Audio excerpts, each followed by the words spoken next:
Hey there, Coastal Bend. Chris Thomason joined once again by Islanders men's basketball coach Jim Shaw. First off, Coach, thanks for joining us. I appreciate you having me again, Chris. All right, Coach. Well, this is a week. It didn't take me long to think of questions, but I also can honestly say I wasn't necessarily looking forward to it either. So a wild week for your team. A 69-59 win over Nichols looked pretty good throughout. A roller coaster ride of a game against McNeese, had a big lead, let it get away, 62-61 Cowboys the final. First off, just the difference of emotions the last two games. Oh, yeah, obviously a lot of different emotions, all in one game, I guess, on Monday night. Unbelievable crowd in the American Bank Center, especially for a January early conference game, and very appreciative to everybody in the Coastal Bend that came out.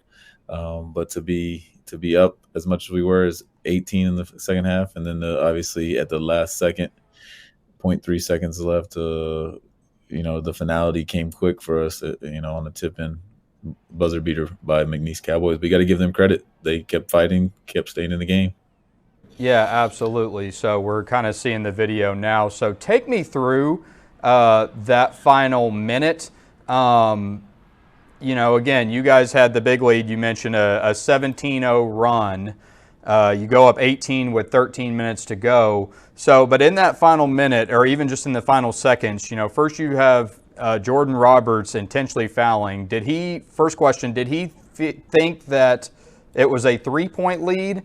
And then, Dean having the rebound go right through his fingers. Like, just how tough were those final two plays?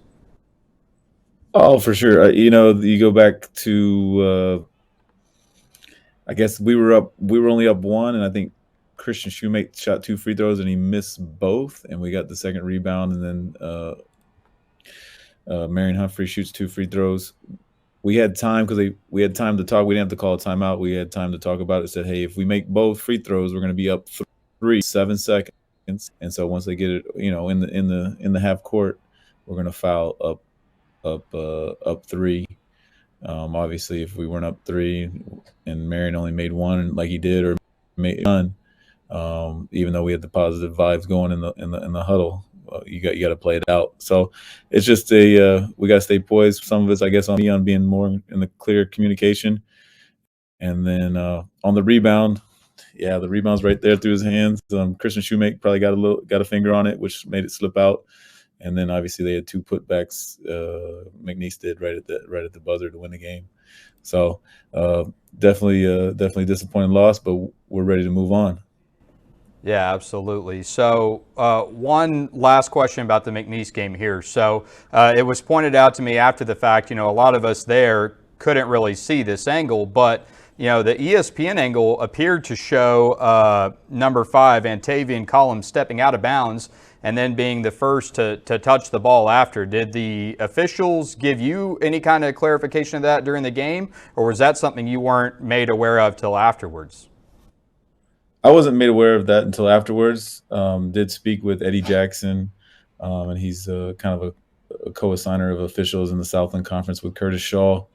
And he reviewed the play and said that it was a legal touch. Number 5 and White was back in bounds by the time he touched the ball. So he actually gave me that confirmation. Eddie Jackson did this morning. We had a conversation yesterday, so I was not aware of it at the time. Those officials did a great job, in my opinion, and yeah, obviously it's a little bit unclear if it's a legal touch or is a violation out of bounds. Yeah, But what's did the get what's the clarification clarification on the rule? Is he allowed to be the first Clarif- one to touch it? Yes, he's allowed to be the first one to touch it. Okay. Back in bounds, as long as his left foot is not inbound, out of bounds. So he does not have to establish 2 feet back in bounds. He just has to establish 1 foot, and the other foot, which would be his left foot, I think, had to just be off the floor. So that was the clarification from the Southern Conference officials and the signers. Okay. So now let's put McNeese to bed. How does this team turn the page? Because obviously a loss like that could really damage some teams. How, as a coach, do you help get this team ready for now 2 big road games at Northwestern State and Commerce on Monday? Yeah, you have to, you have to address a few of the mistakes that we had down down the stretch, and but then you got to move on. There's you got to have resiliency. There's going to be, you talk just like any life lesson. You talk about things that are going to happen in life that you have to bounce back from, and then we'll go on about it like get ready for these two conference games on the road, and we're going to have to play just as well, just as hard on the road to win those games as we did versus McNeese. But we'll take a lot of good things from the McNeese game. We played hard. Obviously, we're able to, especially when we got out in transition, able to make some baskets, and I think they understand that we've got a good team here in Corpus Christi, and we're looking forward to the rest of the conference season. Now, last question, how do you decompress, after a game like that? Like Jim Shaw, if you want to put basketball out of your mind, what are you doing to decompress?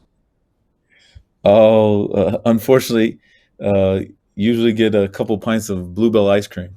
You know, if you're in Texas, you got to have Bluebell ice cream. But went and got a couple pints of Bluebell ice cream on Monday I night, mean, and I know you're only supposed to probably have one, but I had two, so that's I guess that's the guilty pleasure.